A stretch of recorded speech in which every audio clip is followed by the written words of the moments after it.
Hello बंधुरा केमन आছেন সবাই আশা করি সকলেই খুবই ভালো আছেন। আজ রিভিউ করব রক্তবীজ 2 থেকে সদ্য মুক্তি পাওয়া গান চোখের নীলে, যেটা ইউটিউবে উইন্ডোজ চ্যানেলে রিলিজ হয়েছে।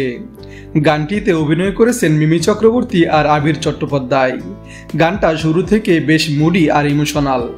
ভিজুয়াল সিনগুলোতে মিমি আর আবিরের কেমিস্ট্রি চোখে লাগে। Background colour, slow motion shot আর লাইটিং পুরো ভিডিওটাকে সিনেমাটিক একটা ফিল দিয়েছে। নামের মতোই চোখের নীলে সত্যি নীল আভা বেশে ওঠে। গানটি গেয়েছেন সুচন্দ্রিকা আর কম্পোজিশন করেছেন অনুপম রয়। সুর একেবারে স্নিগ্ধ, মন শান্ত করে দেয়। মিমি আর আবিরের অনস্ক্রিন রোমান্টিক মুহূর্তগুলো গানটিকে আরও প্রাণবন্ত করেছে।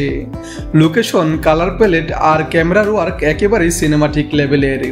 তবে গানটির কিছু জায়গায় সমালোচনার জায়গা আছে। গানটিতে মিমিকে বেশ খোলামেলা পোশাকে দেখা গেছে, আর এই বিষয় ইতিমধ্যেই সোশ্যাল মিডিয়ায় আলোচনা ও সমালোচনা তুলেছে।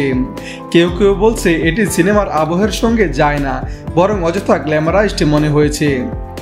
আবির সাধারণত সিরিয়াস ইন্টেলেকচুয়াল রোলের জন্য পরিচিত। অনেক দর্শকের কাছে তার এই রোমান্টিক উপস্থাপনটা মানিয়ে নিতে সময় লাগতে পারে। গানের কিছু ফ্রেমে মনে হয়েছে গল্প বা আবেগের চেয়ে ভিজুয়াল গ্ল্যামারকে বেশি প্রাধান্য দেওয়া হয়েছে। সব মিলিয়ে বলতে গেলে চোখের নীলে গানটি নিঃসন্দেহে সুর আর আবেগের জায়গা থেকে অসাধারণ। আবির মিমির কেমিস্ট্রি, অনুপম রায়ের মিউজিক আর সুচন্দ্রিকার কণ্ঠ সবকিছুই গানটিকে স্মরণীয় করে তুলেছে। তবে মিমির পোশাক নির্বাচন এবং ভিজুয়ালের কিছু অতিরিক্ত গ্ল্যামার দর্শকদের মধ্যে মিশ্র প্রতিক্রিয়া তৈরি করেছে। তাহলে তোমাদের কি মনে হলো? গানটা কি তোমাদের মন ছুঁয়ে গেল, নাকি পোশাক নিয়ে বিতর্ক চোখে বেশি পড়লো? কমেন্টে জানাও।